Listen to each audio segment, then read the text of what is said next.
This is another damn podcast about digital asset management. I'm Henrik de Gyor. Today I'm speaking about what does a digital asset manager need to know? Posted by Henrik de Gyor on September 26, 2012 on anotherdamnblog.com. After reading one of my most popular blog posts, a few readers have asked, what does a digital asset manager need to know? This is assuming an organization realizes why a digital asset manager is needed, who is skilled and experienced in the field. That said, they will need to know how to work with the following. People. Be careful. You should be there to help people, the process, the technology, and the information work together. No small feat in many cases, nor a temporary effort. Be resourceful. Be honest. Brutally honest if needed. Do not hold back much. The truth may require revealing news people do not want to hear, but rather need to hear. If you have read my blog or know me well enough, you will know what I mean. Be patient. Not everyone will be technical, nor understand what is involved. Listen to your users, all of them, not just to yourself, talking and repeating yourself. Be specific. Do not assume people know, even the obvious. Remember, not everyone is technical. Explain issues and their solutions to the people who need to know about it in their perspective. Keep in mind who your audience is. Use visuals to explain as needed. Document how to resolve issues often. Then share this documentation openly and often. Repeat. Simplify. Do not overcomplicate unless you like confusion, fixing errors, and having delays. Be an agent of change. Change not because it's shiny, new, cool, but needed for increased effectiveness and efficiency across the organization. Know who is responsible for what. If you are not in charge of something, who is? If no one is in charge, take charge. As Seth Godin said, initiative isn't given. You take it, along with responsibility. Speak up. Interject as needed. Do not wait your turn, or your points will be overlooked.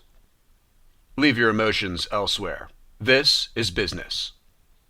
Be accountable and hold others accountable for their actions, or lack thereof, when it comes to DAM and everything else in your purview. It is a two-way street, whether we realize it or not, top to bottom and back.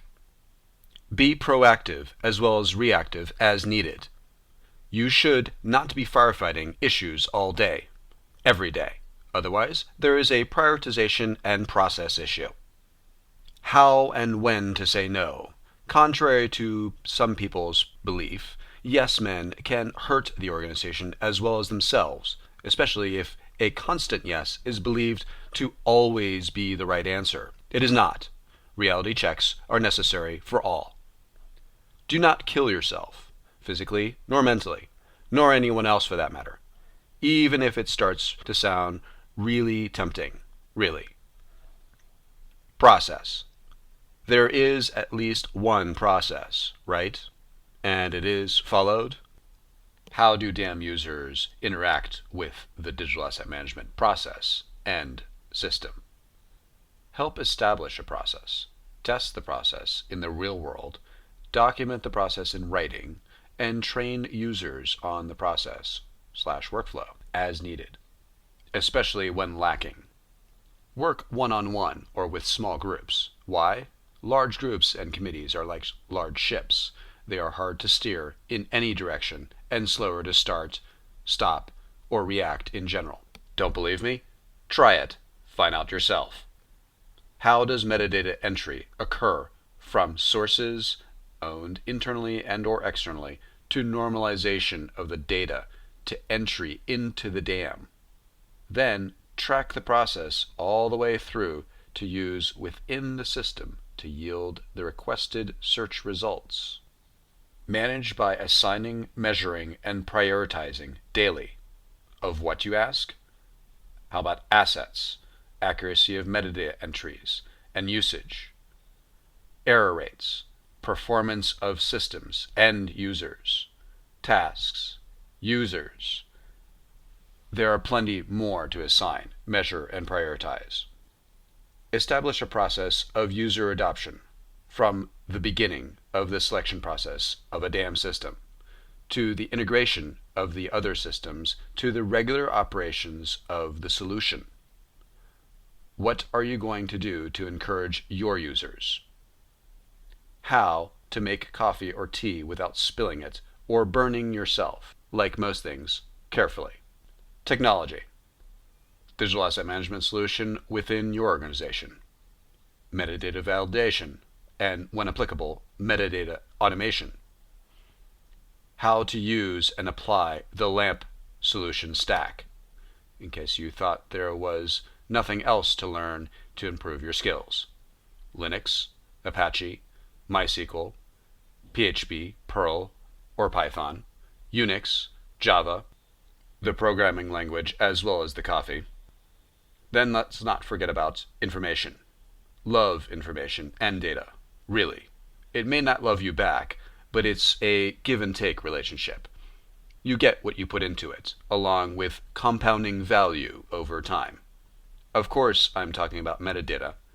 You should be one of the information experts within your organization. Know what is available and what is not, where it lives, how to get it, how to report on it, how to filter it, and analyze it. Explain it.